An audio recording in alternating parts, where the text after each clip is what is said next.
नमस्कार प्रणाम। आप देख रहे हैं नंदुरी एक्शन 2.0 और हम प्रमोद परदेसिया और आ गए एक और 2025 लगन स्पेशल सॉन्ग लेके, जिस गाने का नाम है भतार मोर डीजे बजावे। और इस गाने को गाए हमारे बहुत ही प्यारे सिंगर राजू रविंदर भैया, और इस गाने को लिखे हैं हमारे भोजपुरी के प्रसिद्ध राइटर दीपक तिजोरी जी। और ये गाना आया उनके अपने यूट्यूब चैनल से, राजू रविंदर इंटरटेनमेंट से। तो बहुत ही प्यारा सॉन्ग है। तो चलिए, ओरिजिनल लिंक आपको लोग को वीडियो के डिस्क्रिप्शन मिल जाएगा, तो उस पर जाकर चेकआउट कीजिएगा। तो चलिए बगैर देरी किए पहले लगन स्पेशल सॉन्ग 2025 पहले सुनते हैं गाना। चलिए हैवी गो।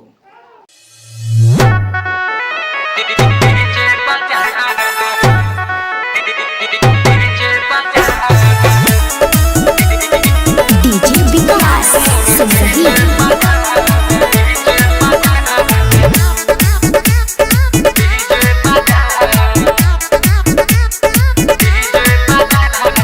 चढ़ल जवानी सखी उतारा पहावे, घूमे लगा है गावे मन सना कहावे।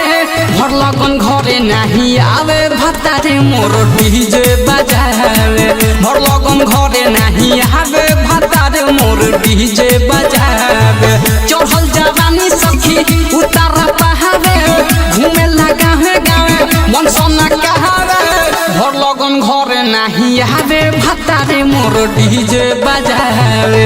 भर लगन घरे नहीं आवे, भतारे मोर डीजे बजावे।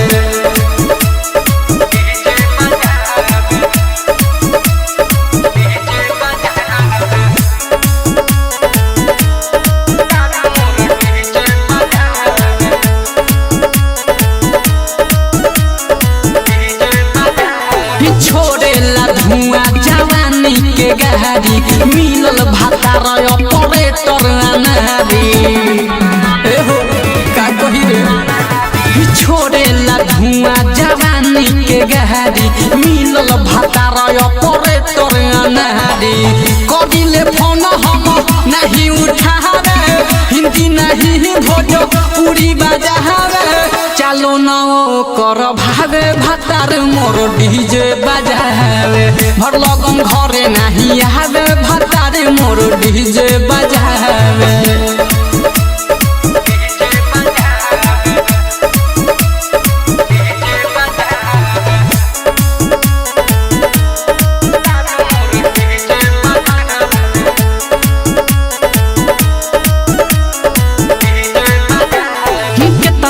कही सखी सैया के बतिया, सुखले कटहता रोज रोज रतिया।